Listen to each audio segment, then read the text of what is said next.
I just wanted to begin by welcoming folks to the webinar. We'll have a lot that we want to present today, and excited to have folks on here. We've got a ton of news to share. This is an amazing week for PathCheck Foundation, and so many things that are coming up and happening right now. I want to start by just introducing the panel who we're going to have speaking today. So my name's Adam Berrey. This is actually my first time presenting at one of the webinars here. And I'm president at PathCheck, and I help oversee all of the work that we do around our software and our solutions. I'm going to welcome a couple of other people who are joining us on this panel. And I'll let folks introduce themselves. So Sam, do you want to go ahead? Hi, I'm Sam Zimmerman. I'm the CTO of PathCheck, and this is like my second or third webinar. Excited to share some of our updates today. Awesome, that's great. And Kyle? Kyle Towle, I lead product at PathCheck. That's great. And Jennifer, are you able to introduce yourself?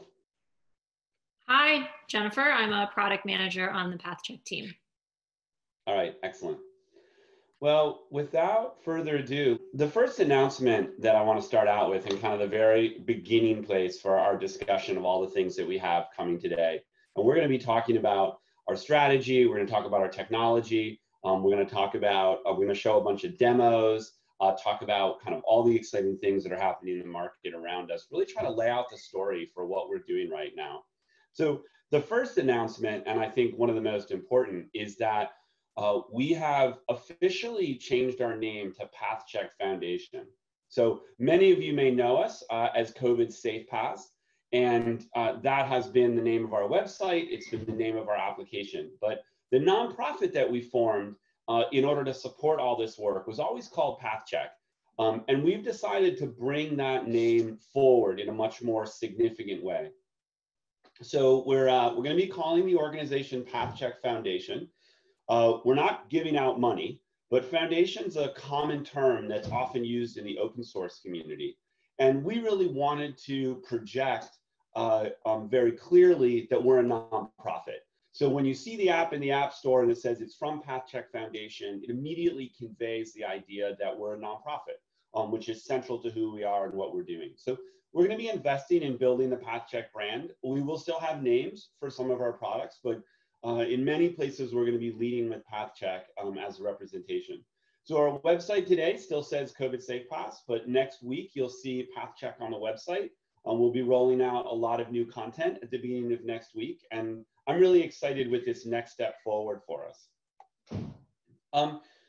So a little bit of background, I think this is well understood by a lot of the people who've attended the webinar in the past, but it's something that I thought I'd share here just as a kind of a highlight again, what we're all about. So fundamentally, we're focused on creating healthy and resilient communities. And there's three things we talk about again and again: containing the pandemic, revitalizing the economy, and preserving privacy. And those are very much at the core of what we're focused on right now. They're really fundamental pillars to what we're doing.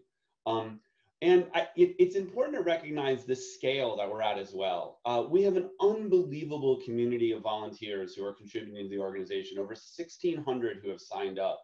Of those, there's well over 50 who are putting in full time to try to make this happen.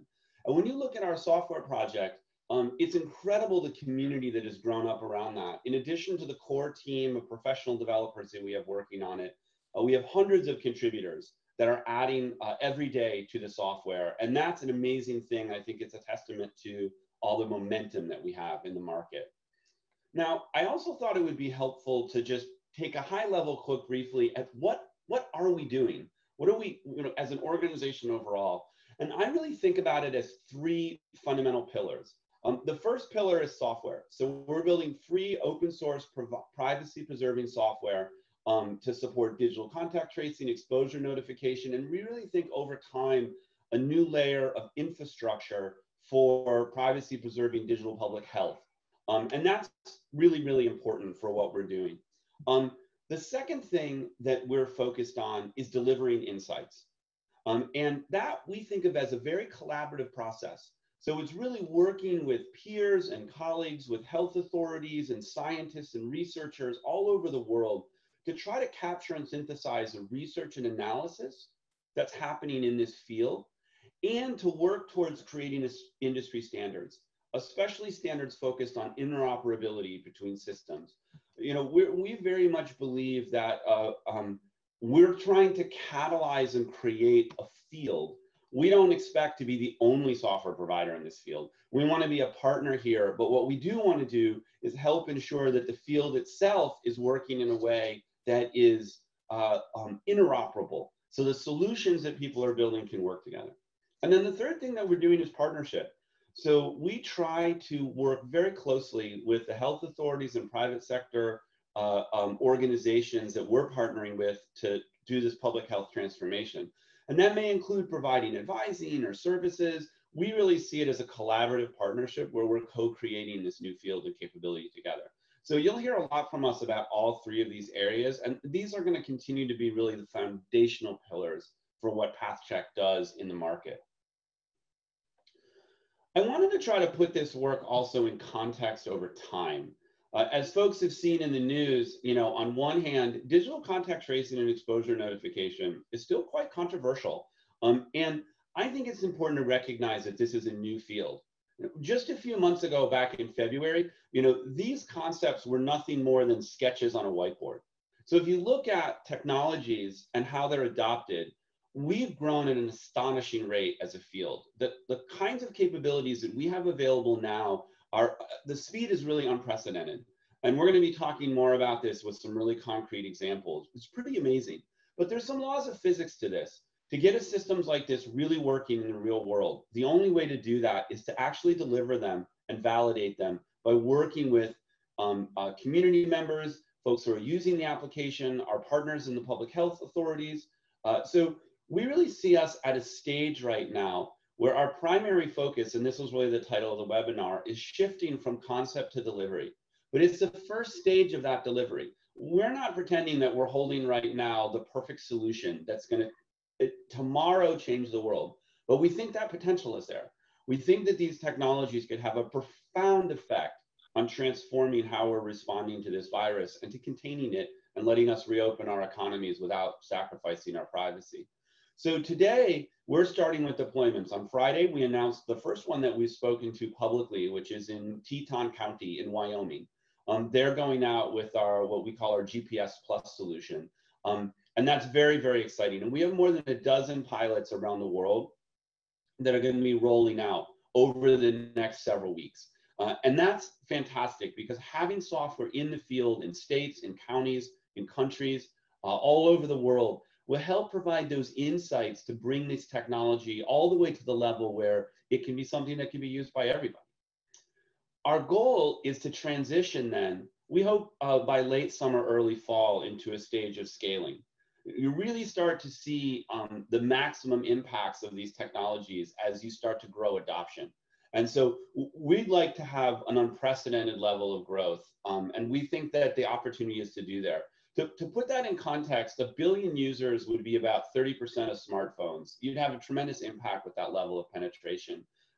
It took Instagram about 10 years to get to 1 billion users. But then Instagram wasn't launching software in an unprecedented pandemic. So we think there's a kind of unique opportunity there. And this work doesn't continue, doesn't stop. The work of validating never stops, and discovery and learning in the market never stops. And we don't think the scaling is going to stop in just 6 to 8 months. It's going to continue. And then we ultimately see over time the emergence of the transition. I think we really feel like our focus right now is containing the pandemic. But over the long run, we hope that the solutions that we're developing become a new kind of infrastructure for the world that helps with digital public health. So that could be future pandemic detection, that could be managing infectious diseases, that could be managing chronic diseases, that could be supporting communications. There's so many different ways that privacy-preserving technology could be supporting public health efforts over the long term. And we really see ourselves ultimately building towards that. We'd like to see PathCheck Foundation eventually become a real institution that helps bring together health authorities all over the world to collaborate on the development of open technologies and standards. So we have a long-term vision behind what we're doing. But let's come back to the immediate term here. We have two solutions that we're focused on developing. The first is our GAEN solution. GAEN stands for the Google Apple Exposure Notification API. And we're going to talk about this in some depth. This is a technology that uses Bluetooth that Google and Apple recently introduced as a way to detect when people have been near each other and someone may have been positive, and so an exposure has happened. We'll talk about how that works in a moment. Our second solution is what we call our GPS Plus solution. We call it Plus because over time, we'll be combining GPS, which gives you location data, with other kinds of protocols. An example of those might be Wi-Fi. So Wi-Fi helps detect where one may be inside a building, which can be very useful. GPS doesn't have that level of resolution. There are limitations in the GAEN solution for what kinds of technologies can be used. And we'll talk a little bit about that, but that's the reason why we have two solutions in the market today. And the other value there is that there's different places where they may work well. GPS, for example, is particularly useful in areas that are more rural or urban, more rural or suburban, where folks are spread out. GAEN works very well indoors. It works in dense urban areas and other places as well. So there's different trade-offs here that health authorities will need to think about as they're deploying these different technologies. Similarly, in the private sector, GAEN solutions are restricted. They can only be deployed essentially by governments. But the GPS solution could be used by, say, a university. And so there are opportunities here to use these technologies in different ways. And it's part of kind of our approach, which is really to be agnostic to the technology and actually focus on what's going to solve the public health need. So I want to start out and just sort of talk a little bit about the Google Apple Exposure Notification technology and how that works. And to do that, I'm going to invite Sam, our CTO, to speak a little bit to how this technology works and give us a demo. Thanks, Adam. Yeah, it's an incredible opportunity to work in unprecedented times with unprecedented technologies. The Google Apple Exposure Notifications were a project conceived by Google and Apple, together representing over 99% of mobile operating systems around the world, to work together over the course of 8 weeks to produce a protocol that has tremendous potential to bring in and control COVID-19. The Google and Apple create these APIs that give incredibly powerful access at an operating level to allow for the exchange of unique identifiers between phones that are near each other. So the API, the GAEN protocol is Bluetooth only. So there's several important restrictions given it's such an important and powerful API. The first is that there's only one app allowed per jurisdiction. It could either be at a country level or a state level. But and if it's at a state level, it would be because the country explicitly made the decision to allow states to use their own applications. There's also really important constraints about what sort of access to other information a GAEN application can have. So there's not allowed to be access to contacts, there's not allowed to be access to location services, and a number of other protocols that could potentially hurt the privacy-preserving nature of the GAEN protocol. Taking a step back, Google and Apple worked together to produce this protocol that really thoughtfully balances the constraints and needs of the public health authority with really, really strong privacy-preserving constraints for individual users. So while not entirely impossible to determine someone's identity. For instance, if you've only interacted with one person out the day and you got an exposure notification, you could know who that was. It is still an immensely privacy-preserving protocol, and in many ways, much more so than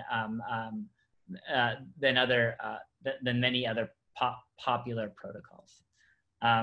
We've been working for the past month and a half with access to these APIs to build our version of the GAEN application that's currently being tested in several jurisdictions in the US and around the world. Can I go to the next slide, Sam? That would be wonderful. So to walk through the basic way in which the notifications work, you have Bob and you have Alice. Alice is sitting at a bench, and Bob sits down next to her in a bit of a meet cute. Now, Bob and Alice each have a phone. It could be an Android or an iOS. And Bob and Alice's phones exchange unique identifiers with some clever cryptography, making it really hard to reverse engineer based on that UUID who the individual is. Then we imagine that Bob is diagnosed as COVID-19 positive. Now, Bob is given a verification code about his COVID-19 status from a health authority. Bob then can choose to submit that verification code on his mobile device that is verified by the health authority, establishing him as a COVID-19 positive individual. And he's given the opportunity to submit his keys to a global key store in a server that the health authority is hosting, that then is broadcast and shared with individuals around the world. Adam, could you go to the next slide, please? Mm-hmm. Now, Alice, she didn't know that Bob was COVID-19 positive, but Alice's phone pulls down those UUID keys and matches the keys that she's seen over the past 14 days with the keys that Bob has uploaded. As a result of that match that happens at the operating system level, Alice gets an exposure notification that pops up on her device. And then Alice is immediately kind of plugged into a flow for next steps tailored to a specific health authority's jurisdiction's next steps. So it could say to ask them to take a self-assessment. It could ask Alice to call a health authority. It's a level of customization, an important part of the application that we're building. In the next slide, the GAEN solution, as we walk through that example, is really composed of two major pieces of technology. The customizable application, what we've called Project Aurora. It's available on our open source repository and deployed right alongside in the same repository as our GPS build. It supports customization at a couple different points to enable health authorities to tone that definition of what an exposure might be, to encourage thoughtful next steps, and a few other areas. The second major piece of technology is that server that's transmitting those keys. It's in some ways, very simple server, but it's also a very high availability and a very important server because so many phones are interfacing with it. In the next slide, some of the things that we've discovered while building our application that really differentiate us compared to many other GAEN approaches is that, as Adam said, we are kind of committed to the field of digital contact tracing and have the foundation and the organization to be there for the long term in an open source and nonprofit way that you can trust. I think a major differentiator that we've discovered through partnerships with our health authorities is that there's a lot of really tricky aspects of piloting, and we currently are working on end-to-end tests in several jurisdictions as we speak. That's a really large thing to think about whenever talking to various GAEN providers, because as mentioned earlier, Apple and Google are really protective about making sure that there's only one application that's deployed and that application is up to the standards that they're comfortable with.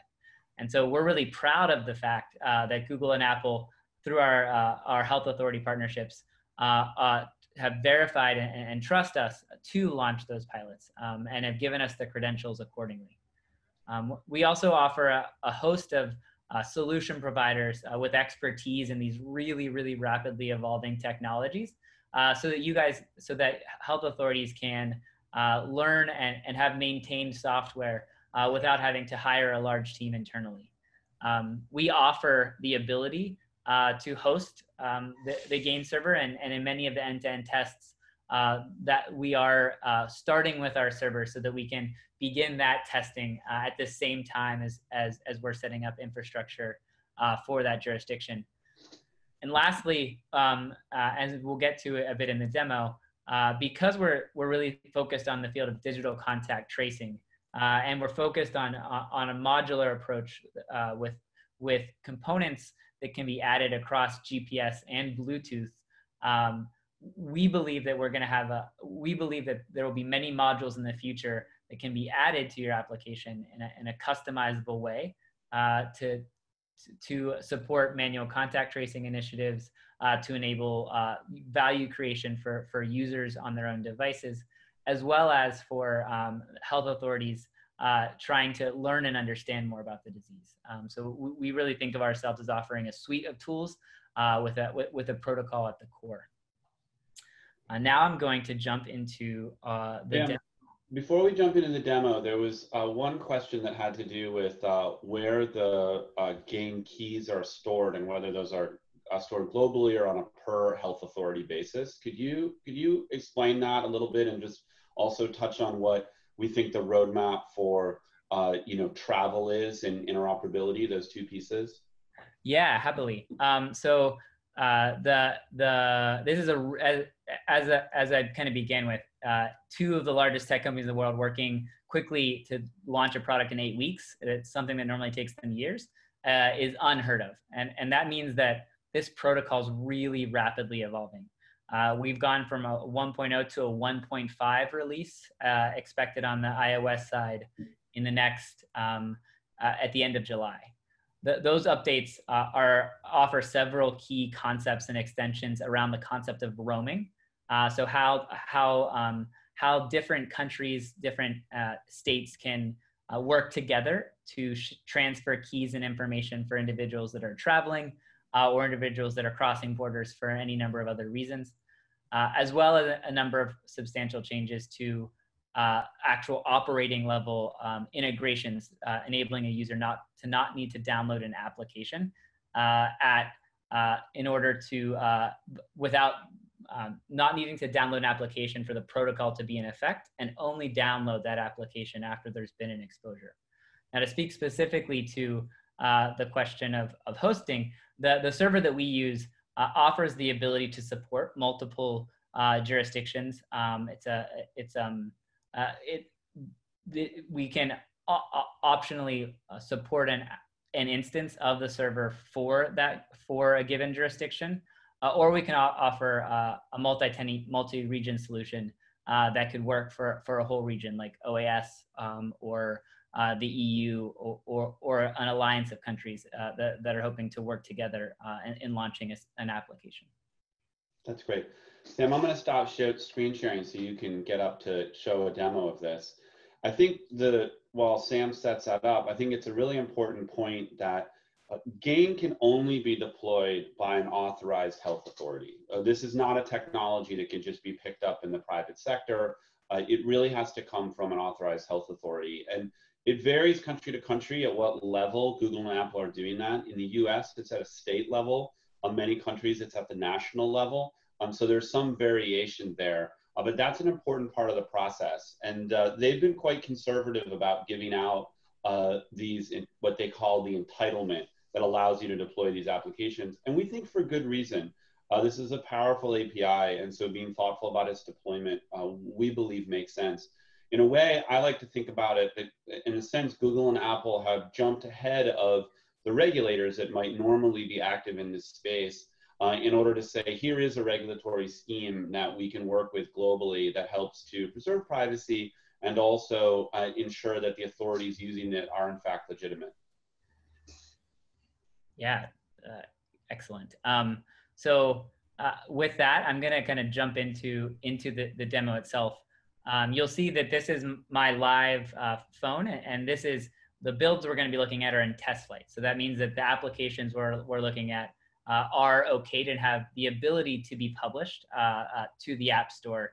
There's no additional permissioning needed for that submission. It's so live that you're seeing that I'm getting a spam call as we speak. So imagine, as we talked about earlier, Alice and Bob. And so both Alice and Bob, at this point, though we expect this to change in a couple of weeks, have the Google Apple Exposure Notification app that they've downloaded. We'll quickly walk through our onboarding. There's a simple terms of use and an explanation to the user about the protocol, explaining how it functions, its privacy preserving nature, and asking the user to enable exposure notifications. This enables that OS level exchange of UUIDs that's essential to the protocol working. So we click enable. You'll notice here, and this is interesting to highlight. Apologies, it's so live, I'm getting texts. That says, I'm getting a note here because you're only allowed to have one application run at a time. So by me having two applications, you have the ability to toggle between the two. So if you live in North Dakota and South Dakota and you're traveling back and forth, you can have both applications, but you can only have one running at a time. And so I'm going to enable this application to be my primary one and distribute exposure notifications. Now, and either Alice or Bob, or both Alice and Bob in this case, would have walked through that onboarding flow. Now, Bob has been diagnosed as COVID-19 positive. So Bob would go into the ... section on the lower right and hit report a positive test result. This takes him to a COVID-19 positive flow, or in Apple and Google's parlance, an affected user flow. So here, Bob is going to enter a code that's been transferred to him by a phone or email or letter with a COVID-19 positive code test corresponding to a COVID-19 positive test result. He enters that code, hits next, and then it understands and consents to share his COVID-19 positive keys to the user. This takes a second because this is actually submitting those keys now, which is to the server and getting confirmation that that's been successful. Now, let's imagine that Alice, Bob has submitted his keys, Alice's phone has pulled those keys down, and now Alice is going to have an exposure notification with her phone comparing Bob's UUIDs to the ones that she's collected. So if we go here, I'm going to quickly go into our EN debug mode. This is our dev build, and simulate an exposure. Now we see that on the 17th, in Alice's exposure history, there's been a possible exposure. It highlights some high-level features of the exposures that Alice had on that day, a bit about the distance, a bit about the duration, a really important concept for how we understand COVID exposures. Exposures tend to often vary based upon the duration of time two individuals have interacted with one another. Now, importantly, it says, what should I do next? This what should I do next button is where we kick into that customized health authority flow. In this case, as we're MIT spin out, we imagine the Boston Public Health Commission recommending that a user has had a COVID-19 positive, an exposure with a COVID-19 positive individual to take a self-assessment. This self-assessment I'm really excited about because it's our first truly modular component that can be added to exposed users like Alice. It can be part of the flow for COVID-19 positive individuals like Bob, or it could be something the user takes each day as a way to keep track and understand their symptomology in the event they do ultimately end up COVID-19 positive. This can be also transmitted between apps, between our Bluetooth application or our GPS application. So this self-assessment, importantly, this is an implementation of the standard CDC questionnaire with a number of questions, but importantly, they're not simply questions. They also encourage at the end of that questionnaire the user to actually take a next step. So the health authority can tune and customize these self-assessments and these recommendations at the end to help deal with the worried well, who might be concerned but shouldn't actually see a health authority. It could reference them to call 911. In this case, because there's a couple more serious conditions, the recommendation is to notify a caregiver insofar as the person's elderly. After that, the user can opt to freely consent to give that published self-assessment data back to the community, which we intend to use and potentially display via heat maps or other tools, or even just share with health authorities. And that's it. At this point, our app, we're very proud that it's live testing end-to-end with jurisdictions in the US. And we've implemented several of the major flows and important modules that we think are going to be really valuable to health authorities as we're trying to contain COVID. That's great, Sam. Thank you very much for that. Let's just see for a moment if there's any questions about what we've talked about with the PathCheck GAEN solution before moving on to the GPS Plus solution.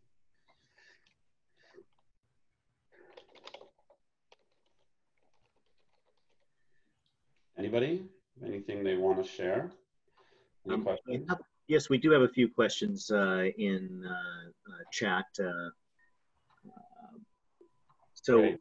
do you see here in channel, we've got, I don't know which ones, how could a development company learn enough to be able to present an offering to a health authority? Sorry, let me, Rob, can you ask that one again? We have a number of questions right here in channel that we forwarded to you. You could kind of pick from them. They're about 10. Yeah. So the first one here is, can you work with a local health authority to get NYS to adopt? Or how would we get this into NYS locally? I think the NYS is New York State, if not mistaken. So we would obviously welcome the opportunity to work with the New York State. In each of these cases, obviously we're a nonprofit organization, so we depend on the community of people we work with to volunteer and introduce us. And we're happy to demonstrate the software. Obviously it's free and open source, so anyone can use it, who in this case who's authorized, and we can partner with them. So we would love to get an introduction to the authorities in New York State and be happy to work with them. We have been reaching out to states all across the US and to dozens of countries around the world to show them what we have. Again, from our perspective, it's a partnership. We're not running a business, we're trying to create, real solutions here. The next question we have is, how does the workflow from the testing labs enter the workflow for the public health authority to create the notification key? Sam, can you or perhaps, could you talk to that, Sam? Yeah, happily. So we have a separate component of an implementation of the GAEN notification service is the verification service. And that verification service is independent and can be deployed independently. The health authority stands that up and launches that alongside, as we imagine it, manual contact tracing flows. And a manual contact tracer that has access to the FHIR records or is even integrated with FHIR records, then simply generates that code and communicates that information, as we understand it, through conversations with health authorities, predominantly over the phone, but sometimes via email, text, and letter, that code to the user. The user then submits that code back to the health authority, validating that it in fact is the COVID-19 positive individual. So it's a separate service. It integrates, if the health authority would like, with existing testing support, but that code and the authentication is something that our deployment supports. That's great. If folks have more questions, I'll just encourage you to click on if you mouse over your Zoom window, you'll see along the tools that there's a QA link or a QA box that you can open up, and you can post more questions there. Adam, they're doing that, and we're putting them into Slack where I've pinged you. Okay. All right, that's great. So, is there anyone other than the positively tested patient to submit this tool? So, I think the question here is, do you have to be positively tested in order to submit that you are positively tested? I guess. It's a great question, and I want to be clear, the protocol supports a variety of ways to validate that a COVID-19 positive individual is COVID-19 positive. So far in conversations with jurisdictions, the most popular method by a wide margin has been an actual COVID-19 test tied to a given phone, which theoretically could correspond to multiple users. But it does theoretically support, for instance, an individual saying that they have COVID-19 symptoms and the app identifying them as COVID-19 positive and submitting it thereof. the health authority totally controls the concept of who counts as COVID-19 positive. And the protocol really just supports what definitions the health authority needs. That's great. So let's, someone also asked about family members. Obviously, you're going to see a lot of exposure between family members living in the same location. And some of this comes into the situation of needing to understand needing to understand how. Daddy, we're just like. Sam, could you speak to this? Yeah, happily. So I think that there's like two instances that could be coming here with the family member question. The first one is like, what if there's one phone corresponding to multiple users? And that's an actual open area for research and development, and both from Apple and Google, as well as from independent community members. With respect to family members who have individual phones, they would see a lot of COVID-19 positive exposures in their history, and would and potentially would need to communicate with the contact tracers who maintain close communities and definitions of close communities to make sure that the health authority themselves weren't concerned. But the technical question, it's an active area for research and development, and one that if you want to join us and think about, we'd love to help. Okay, great. So let's go ahead and continue here with the presentation. I'm going to go back and reopen the slides and just get back into it here. All right. So next up, we want to speak to the second solution that we have in the market, which we call our GPS Plus solution, because it is over time adding multiple different location-based technologies. And so this is essentially another way that organizations can leverage these digital technologies for contact tracing. So I want to talk a little bit about the technology that we have here, and then we will go and do another demo of these. So the GPS Plus solution really has three major components to it. The first is a mobile application. So this is another application built on the PathCheck App Framework, the same framework that we use for the GAEN application, but a different set of features. And this, unlike the GAEN application, is a single global application.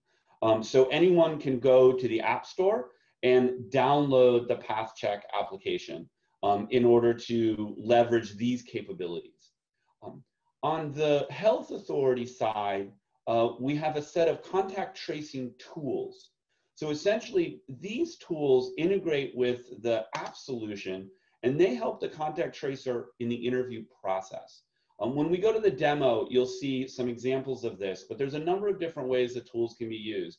So they could be used simply to record location history without having any connectivity to the app. Or an app user is able to send their data to the tool, and then the contact tracer does a process of redacting that data to de-identify it. And we'll show you how that works, and then publishing that data into a hotspot map that others can use to identify if they've had exposure. So there's a number of different uses for this tool for contact tracers. We're also designing it so that it's open. And we hope that it will work not just with the PathCheck app, but potentially other apps, as well as other ways of accessing these data. So for example, there are some countries that are starting experiments with wearable technologies or using QR codes that don't require any technology. So there's a number of different strategies that can be used here with location data. The third part of this solution is what we call the authority registry. So this is essentially where we delineate what authorities are available to work with the PathCheck application. Today, because we've just entered in piloting stage, if you go to the App Store and you download the PathCheck app, you'll see that the functionality is still fairly limited, especially if you're not in one of the handful of jurisdictions that support it.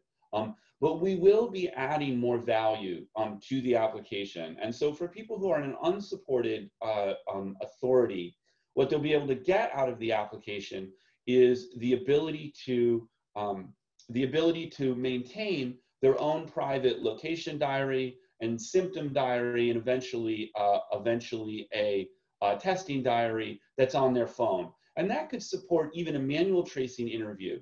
Those features aren't there yet, but you'll see those rolling out over the course of the next month as we continue to add value into this application. So just a kind of a brief run through of how this works, and this is probably our only heavy duty eye chart here, but I will kind of run through how this works, and then Jennifer's going to give a demo live on the phone. So I'm going to be kind of brief on this. But let's start with an infected user who tested positive. And so they, at their discretion, can contact the contact tracing authority, or if the contact tracing authority has gotten their information through the testing program, the authority may contact them. And again, at the user's discretion, they can take the last 14 days of their location history, and they can send that securely to the health authority. Then the contact tracer will do an interview with that individual, and they'll go through and they'll identify what data should be taken out of this file, what data is relevant from a public health perspective. And then the contact tracer can go through a workflow to publish essentially what we think of as a hotspot map, or locations of interest. And then healthy users who are running the PathCheck application can periodically download those information, and they can essentially match, hey, have I been in one of these locations? Have I had interaction in one of these locations? Now, because GPS doesn't have nearly the same level of proximity resolution as GAEN, this is a little bit of a different kind of a conversation and requires some more interpretation as to whether or not that exposure might warrant some kind of an action. So if you were in a restaurant without a mask for several hours, well, that might be something of concern. If you're in an open park on a windy day wearing a mask, then perhaps not so much concern. And so the goal here with this GPS solution is that it's really extending what a manual contact tracer can do with more support and data. So let's go to a demo of this and take a look at it in motion. Great, thanks, Adam. Hi, everyone. I'm Jen. I'm on the product team here at PathCheck. I'm going to go ahead and share my screen. As Adam mentioned, this part of the demo is really twofold. I'm going to start by sharing the experience from the contact tracer interviews perspective, which is our web app. And then I will jump over to my phone and walk through the experience of an app user of our GPS app.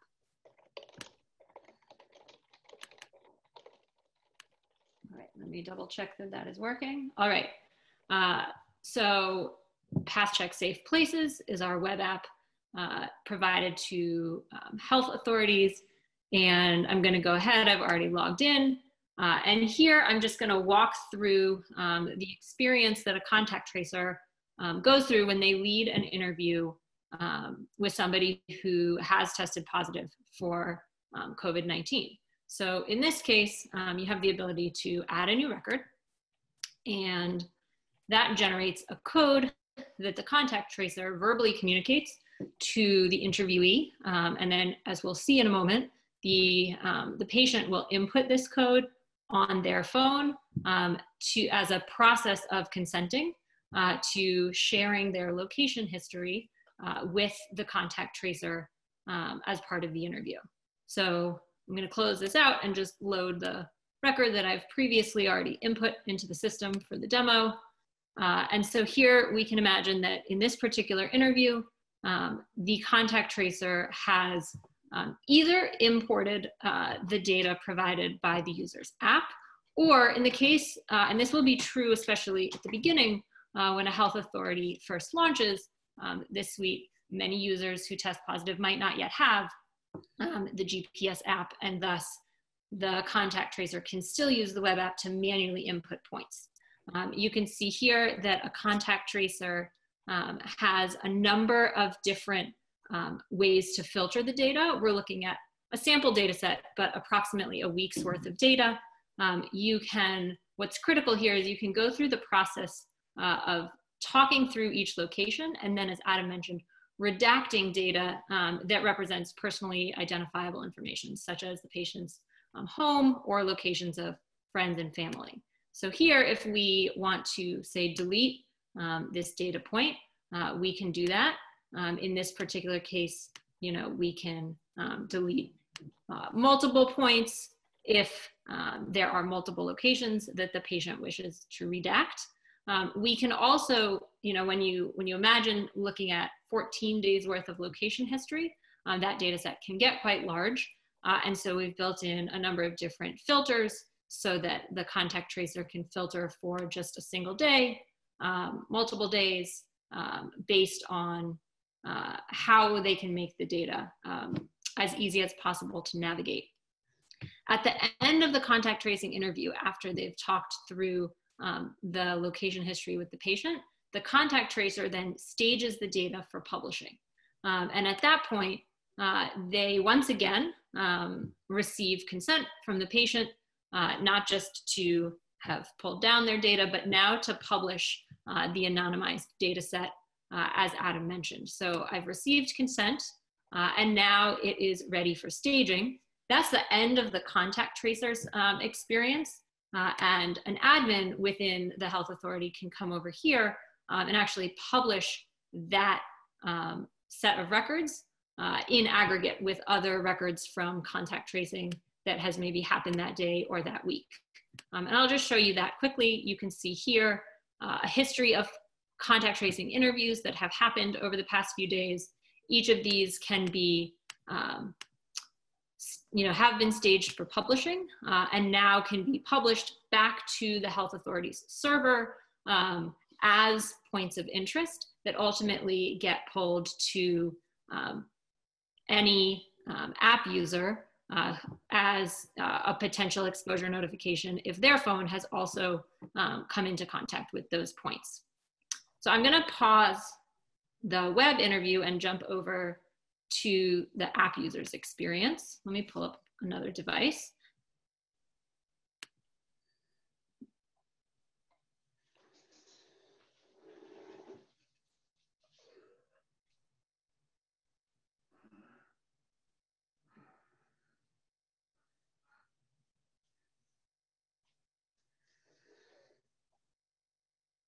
All right, and similar to what you saw with the demo that Sam did, I'm also using the app on my phone. I'm actually using the version of the app, PathCheck GPS, that is currently available in the App Store. So for those on the webinar that are curious and want to download the current version of the app, as Adam mentioned, the functionality is limited if you're outside of the bounds of one of our initial health authority partners. But I'm going to walk through the onboarding process, which you'll see some similarities to what Sam showed with the Bluetooth version of the app, but some differences just simply based on how the technology works. Through this, explaining in really easy to understand language how the app both stores your location history in a privacy protecting way, but will also notify you when you may have crossed paths with the virus. So while the underlying technology with GPS is different than Bluetooth, the user experience between the two apps is actually quite similar. I'll enable the notifications. I'll allow location access. And now PathCheck is saving my location in the background as I sort of go about my day. The first thing on the app I want to show you is what the app user experiences as they go through the contact tracing interview that we just saw earlier. And so in that case, I'm going to tap on the pin where I have an opportunity to share my anonymized location history with the health department. So you can imagine I have received a phone call from a contact tracer.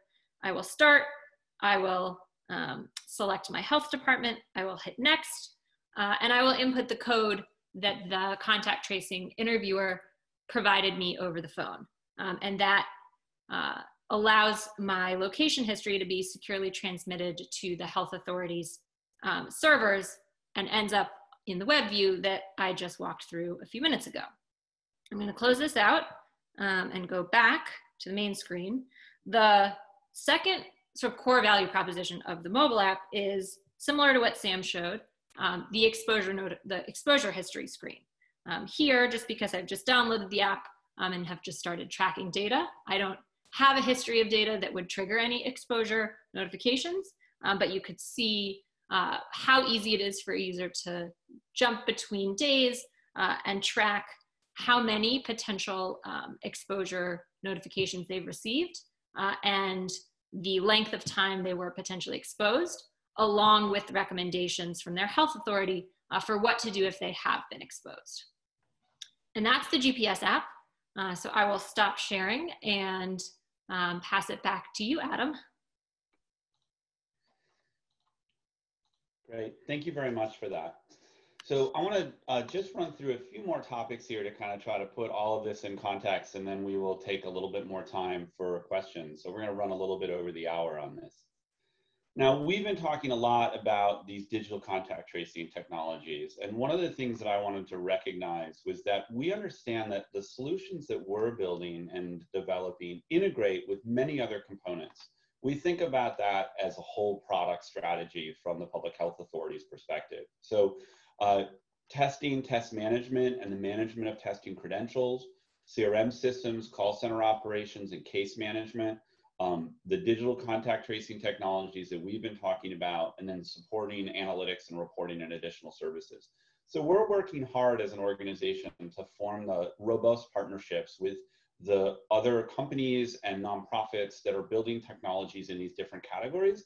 Our goal is that for a health authority to roll out a solution, these should all work together, and they should work together easily and well. Now, one of the things that we've talked about a little bit is how both the GAEN solution and the GPS solution are both built on the PathCheck App Framework. The app framework is something that we think is a very important part of the strategy that we're pursuing, and one of the things that really I would say we're announcing today. So the framework has a couple components to it. The first off, like everything we do, it's privacy by design. So we're very careful that privacy is not something that you have to think about as a user, but something that's available in the solutions as a default. The second thing about the app framework is it's designed to be modular. So if you take the situation with GAEN, where each health authority will use the PathCheck App Framework to essentially build their own version of the app that they'll release to their community. This modularity gives them the optionality to either draw from capabilities that we may have available in the framework, or to collaborate with the open source project to add modules that are specific to the needs of their jurisdiction. Similarly with the GPS solution, we introduce that flexibility in a number of ways. And then finally, the app framework is open source. So our repositories are on GitHub. Anybody is welcome to work within the app framework. Of course, we have a very robust process by which we determine what code actually ends up in the final repo, but we are very open to collaborators coming in. Now, looking at where we think this app framework will go over time, this is not where it is today, but this is what we'll see rolling out over the course of the summer, is that there will be a wide array of modules that folks can choose from that they use within the app framework. So some core modules, for example, in the GPS Plus solution would be the GPS location diary, the exposure notification capabilities, and the communication capabilities. But we expect that you'll see additional modules as well. Say, for example, a testing diary that can integrate with a state or university's testing program so you can keep track of the tests that you've taken, or a symptom diary. We plan to add additional location modules. So for example, Wi-Fi or Bluetooth beacons. And we expect that organizations will also develop modules that may be specific to the context of what they're doing. So for example, you can imagine a university that might have an educational module related to guidelines on campus that are important for how to self-quarantine, for example. So we are trying to develop really a system here, or a platform that people can use in a wide variety of ways. The result of this is that you start to can imagine an application that adapts over time, right? So the first user who downloads it gets an app that's unregistered with any authority. And that may have a location diary and a symptom diary that's personal to them and could be useful in a manual interview, but not something that could be directly exchanged in an automated way. But then they register with the health authority. And so they get some new modules exposed, like a communication module, the exposure notification capabilities, and the testing diary that's integrated with that health authority's unique testing program. Well, that same person could take the PathCheck app and then register it with their university. And maybe the university introduces support for Bluetooth beacons and some value-added services that the university provides for containment, for example, dedicated dorm space or guidelines on remote learning. That same user could also potentially register their application with an employer. So this is a vision really for where this app framework is going. This ability to register with multiple different authorities and have different modules turned on as that registration happens, that's not available today. But this is one of the roadmap pieces that we have. And I think this vision is important because it helps to start to explain how this PathCheck system really becomes more of a platform that can be adaptive to all the unique situations around the world where these solutions have to be deployed. And I think that ties into something I wanted to just comment on briefly that people ask about often, which is how do we overcome the adoption challenge? Now, these answers are different for GAEN and location strategies. Now with GAEN, the estimates already are quite positive that this application has the potential for rapid adoption, at least initially. We believe this summer that GAEN is going to have more support that's native in the OS. So the sort of base level kind of Alice and Bob key exchange can happen at the OS level. And then folks will no longer need to download an app until they want to have that interaction with the health authority. So that's something that we think will evolve over this summer, and that should push up penetration significantly. And then, of course, there's other strategies that the health authority can deploy that will help drive adoption. Similarly with the GPS app, we think there's a number of different things that are going to help drive adoption. So we're, not surprisingly trying to make PathCheck a brand that people trust as a neutral third party committed to individual privacy and liberty. We're also trying to design an application that conveys trust emotionally. We're looking at multi-sector promotion. So having a solution that works in a lot of different contexts, the health authority, the university, the employer, we think will help encourage adoption of a single application. And then, of course, supporting other solutions, we think is an important part of making sure these technologies are accessible and have application in marginalized communities, in places where smartphone adoption may not be as wide.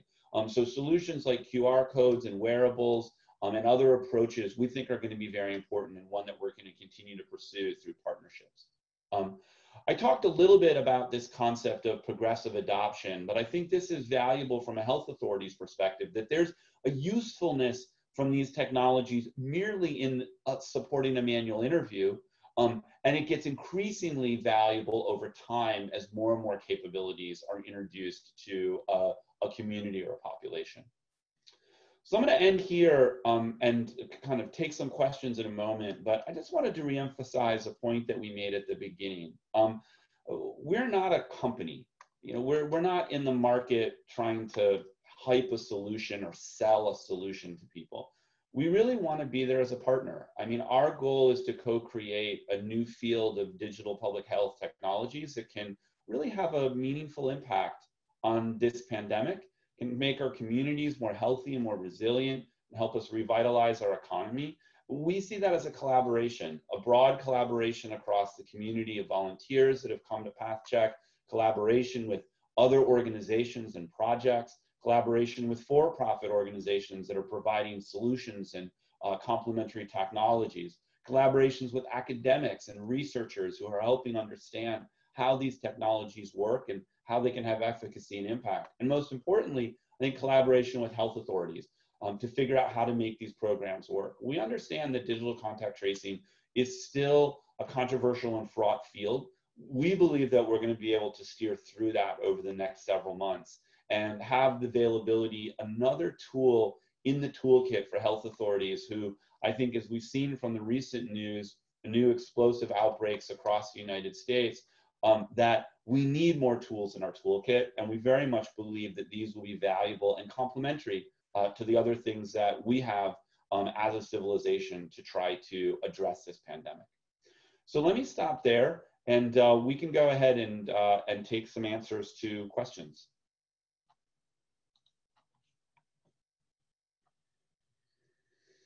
So I'm looking over at the questions here. So someone asking for a copy of the slides. We can go ahead and distribute those to attendees after the webinar. So appreciate asking for that. We'll make sure a PDF is available. Someone says, do you have access to the collected, oh wait, a couple got deleted there. There was a question, do you have access to the collected data? And are you doing any big data analysis on top of it? So that's an excellent question. So let's just look at that in both of those different solutions. So in the GAEN solution, those proximity data are stored on the exposure notification server. They're all de-identified and anonymous keys that are stored there. So currently in our current solution, we don't have any analytics built on top of that. Obviously, there may be some useful data out of that could be ascertainable, but because it's not matched with other information, its application is fairly limited, and that's by design. You know, these technologies have been created in an effort to help to contain contain the pandemic in a way that preserves privacy. And so we're very cautious about things that can be used for surveillance. With the GPS data, the data that are collected by healthy users of the PathCheck app never gets shared. It's literally always on your phone, and it never leaves your phone. Folks who test positive have an option to send their 14 days of location history to the contact tracer for the interview. Now, different health authorities will have different retention policies, and built into PathCheck are some retention options. The default is to delete those data after a fairly limited period of time, because we believe that this is not a record that the government should be maintaining over time. And so when we work on a PathCheck Safe Places deployment, one of the things we work on is establishing data retention policies. Now, the one place where we think the data may be particularly useful, I should say, so the location data hot maps or heat maps, hotspot maps, I should say, are useful, obviously, during identifying the locations where outbreaks may be happening. Eventually, we think that the symptom diary may provide an option for people to share anonymously their symptom data, and those can also be used for hotspot identification. So there was a question about, just to be 100% clear, can you download both the GAEN app and the GPS app on your phone? The answer to that question is that a health authority cannot combine the two data.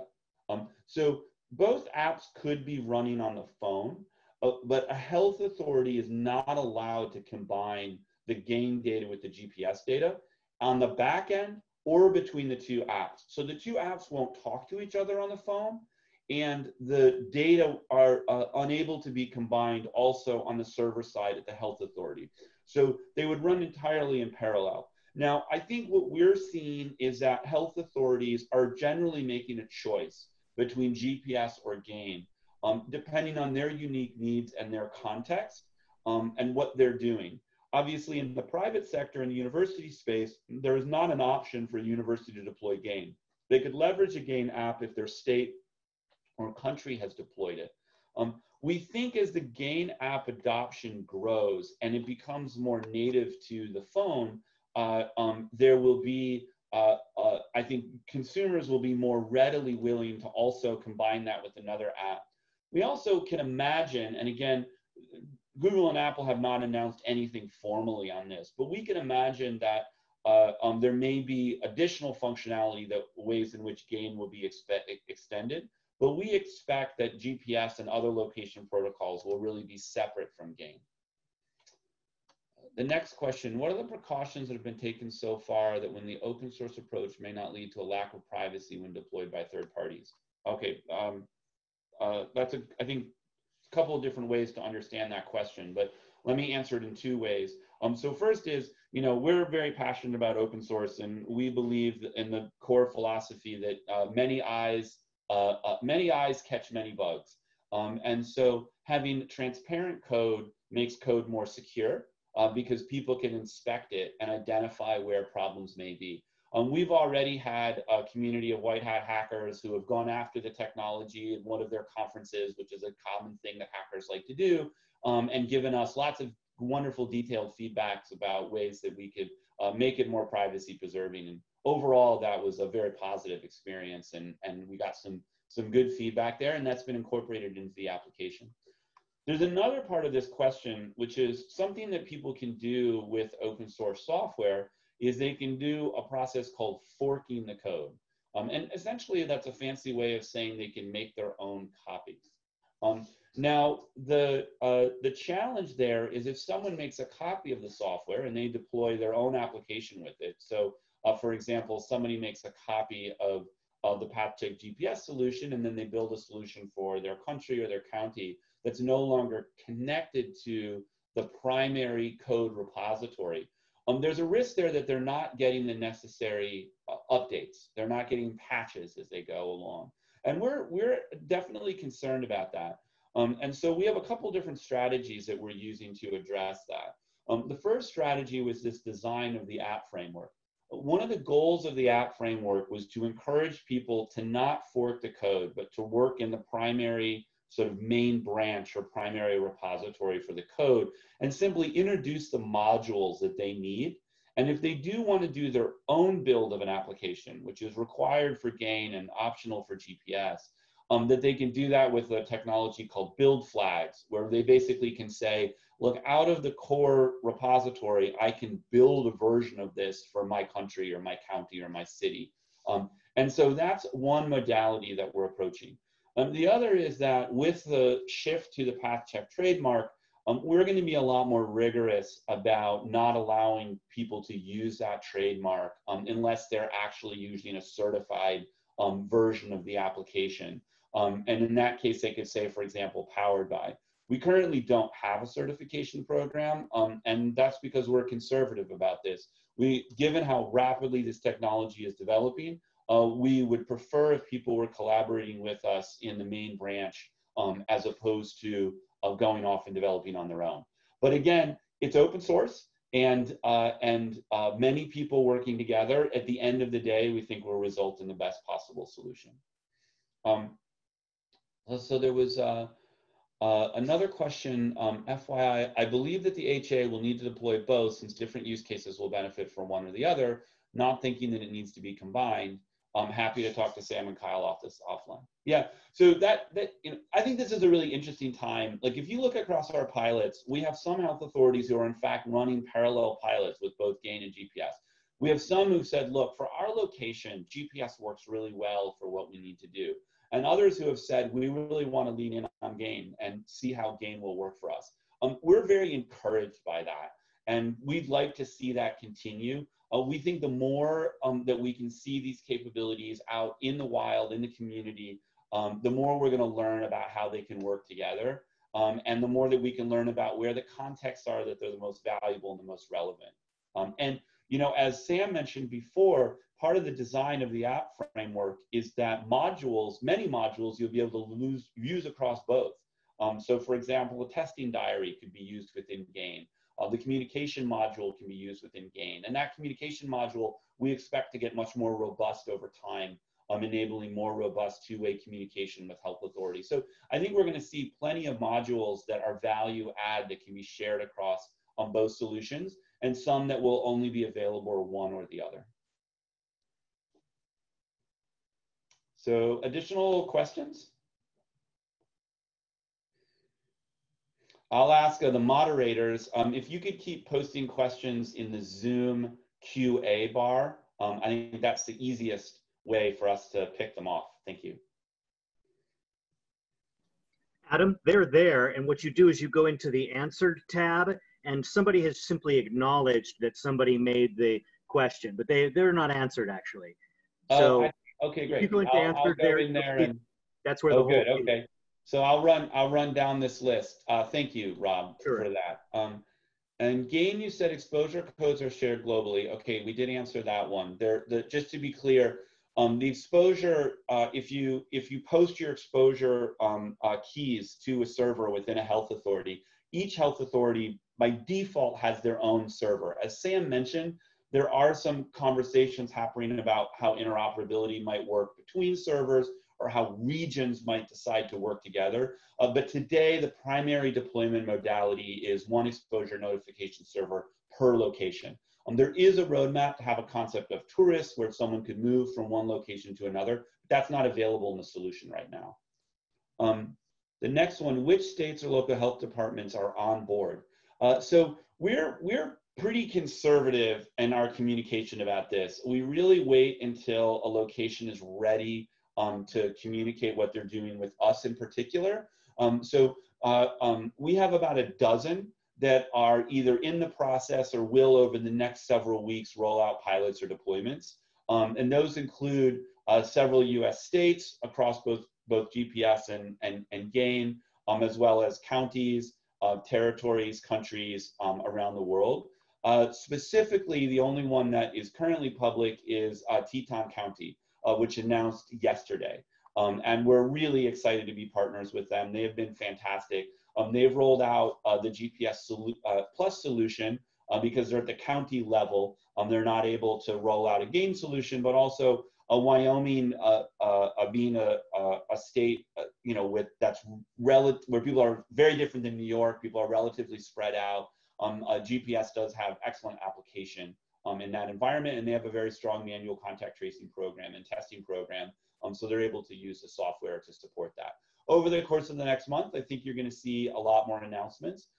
There are several other GAEN projects that are under development. We're excited to see that in the market. And so Italy and Germany and Japan and Switzerland have all launched with different solutions. And so I think we'll see more of that happening around the world. And some of those are open source and some of those are proprietary. And we're hoping that collaboration through the open source really continues and grows. See, the next question is, how could a development company learn enough to be able to present an offering to a health authority? That's an excellent question. So we have we have a couple ways that you can do that. So first off, strongly encourage solution providers to jump into the Git repo. Like any other project, you can see between Git and Jira, we run a lot of stuff in Jira. We have a bunch of Slack channels, so you can register for all of those at our website. Or starting with Git, there's a lot of information in the GitHub repo. Start picking off projects and contributing. That's something that we always encourage people to do. It's certainly the best way to learn the code. And then we also have a partnership program. And if you reach out to us, we can connect you with that. And through that program, we have avenues for webinars and special education, additional access to our engineers. Our goal is to build a global network of solution providers that know this open source technology well and could be excellent partners to the health authorities and private sector organizations in their regions to help these technologies deploy. So we'd love to partner with you if you want to do that. We're very enthusiastic about that. See, next question here. If someone like PathCheck does not host the server, where will it be? How does the public know that it has aggressive encryption to prevent hacking and interference? Yeah, so the exposure notification, so there's two servers we're talking about here, the Safe Places server and the exposure notification server. There's really a couple options there. We are offering hosting in certain circumstances.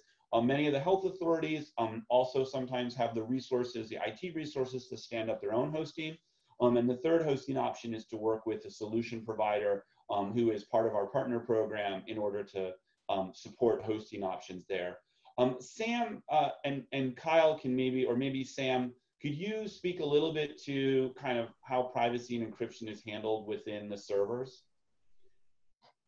So with respect to the design of the GPS Plus Safe Places server, we do things like we don't call APIs. We've been very thoughtful about our backend and data retention policies. We added, as part of a major push, a secure transmission of that data between the mobile phone and Safe Places. With respect to the GAEN server, there's a lot of pretty interesting privacy protection conditions there. Predominantly, like all data is encrypted at rest, and the keys are needing to be signed each time a phone attempts to download data, the files put out by the key server. We have a go ahead.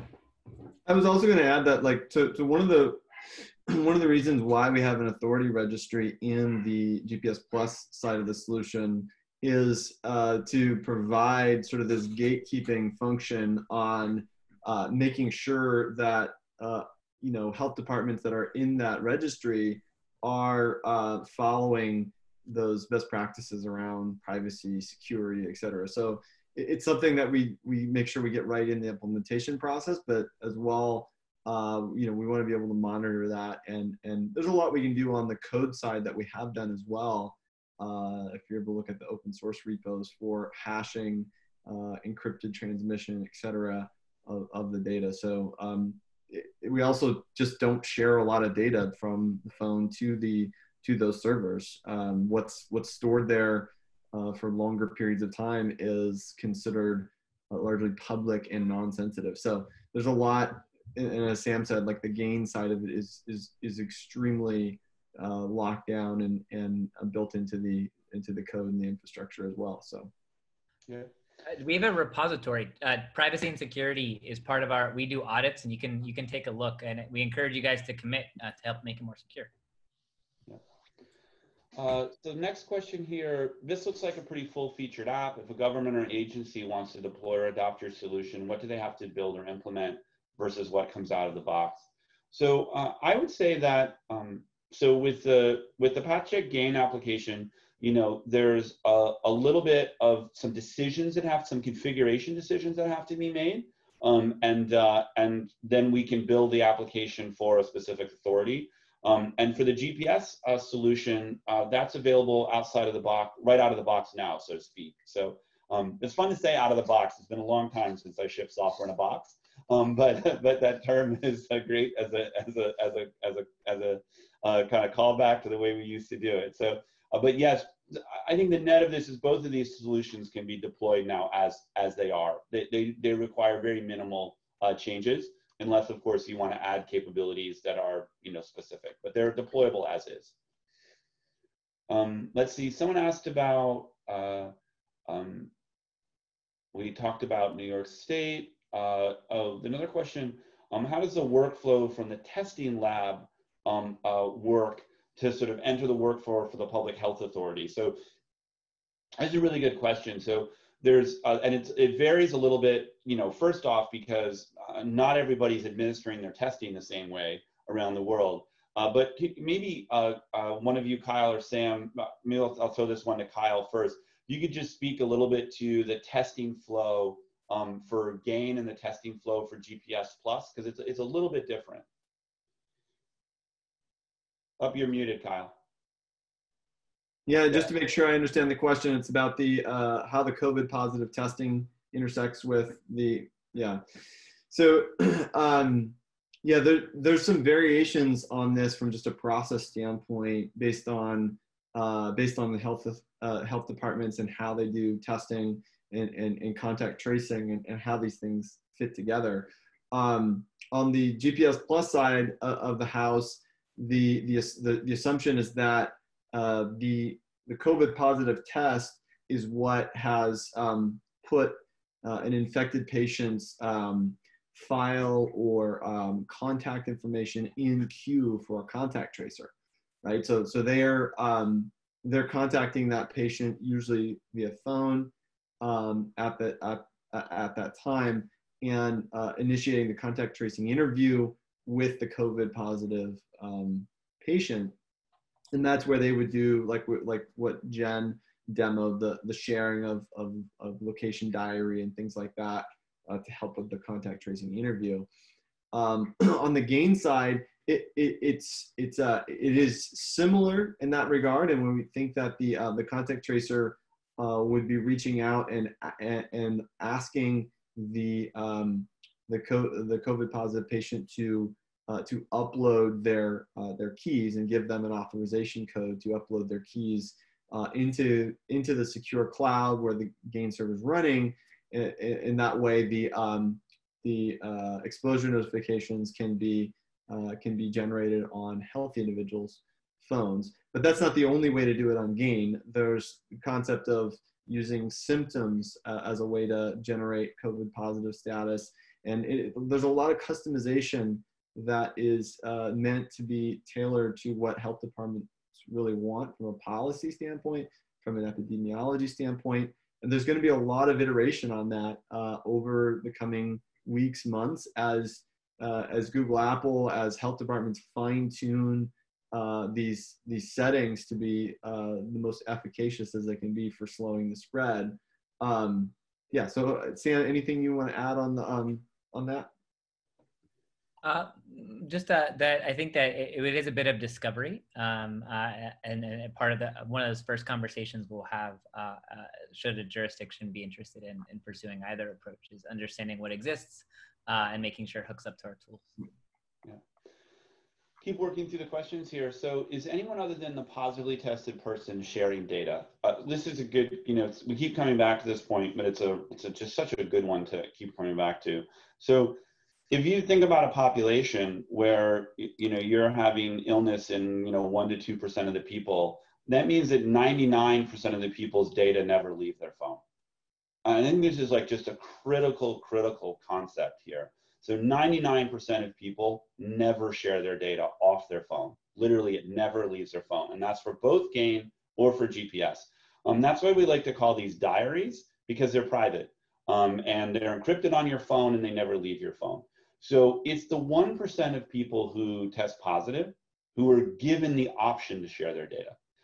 This is one of the things I think in digital contact tracing that kind of comes up is, are people going to be willing to do that? And there's a couple of things. Will they trust that when they share their data are going to be used in a way that preserves their privacy? With GAEN, it's all anonymized to begin with.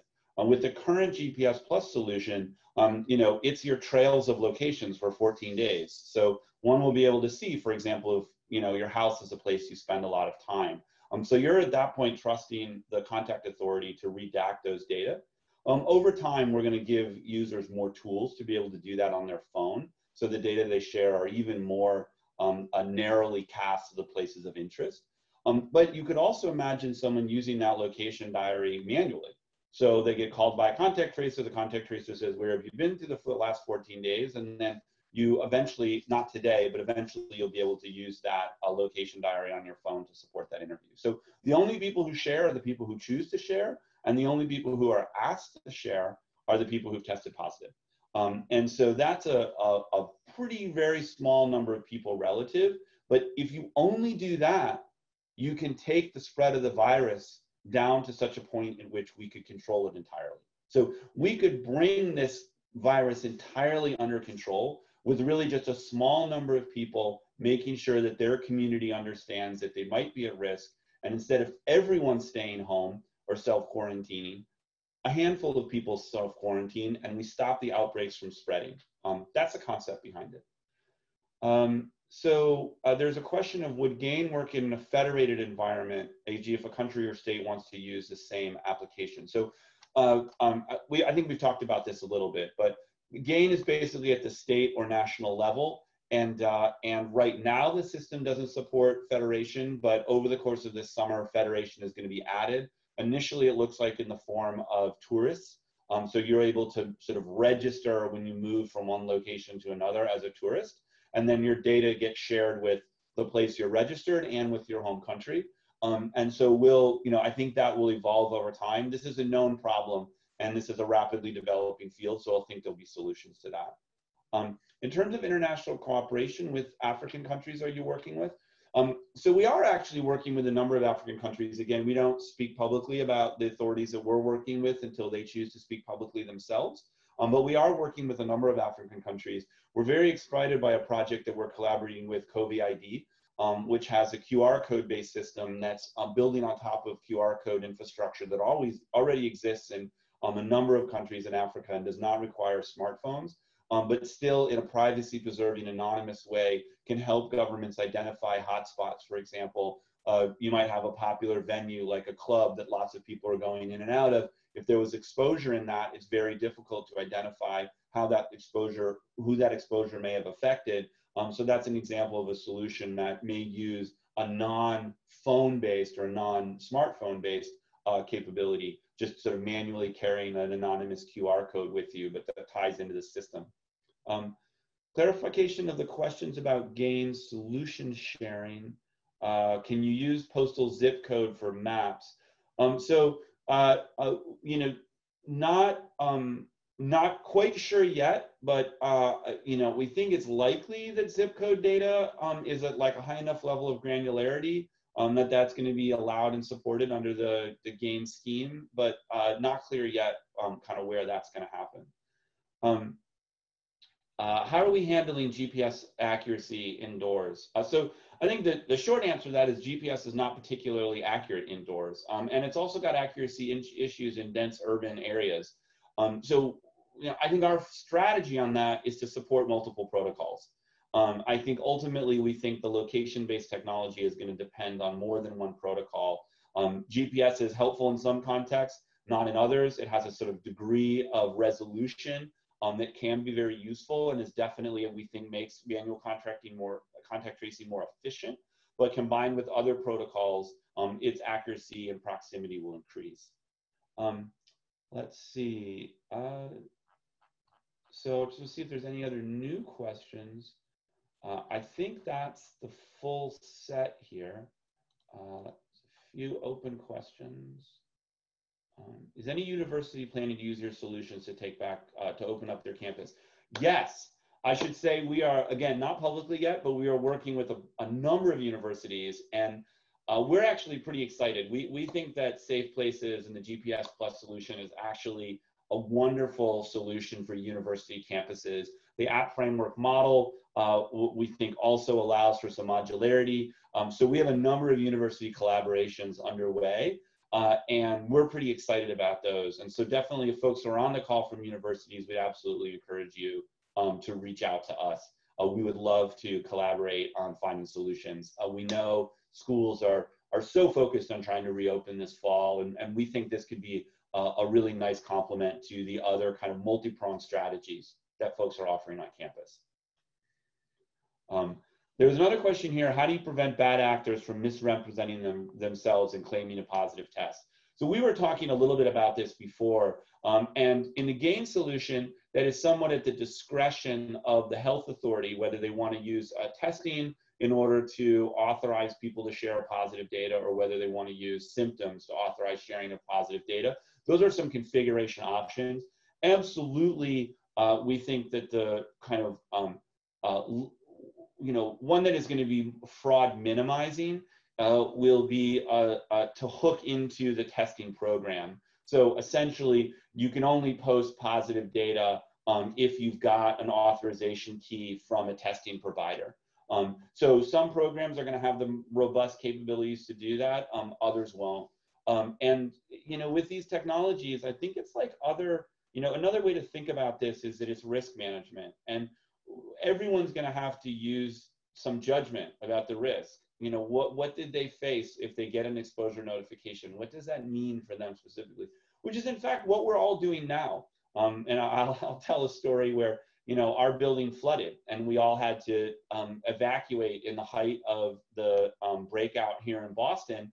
And we were running through the halls and the staircases packed together without our masks in the middle of the night.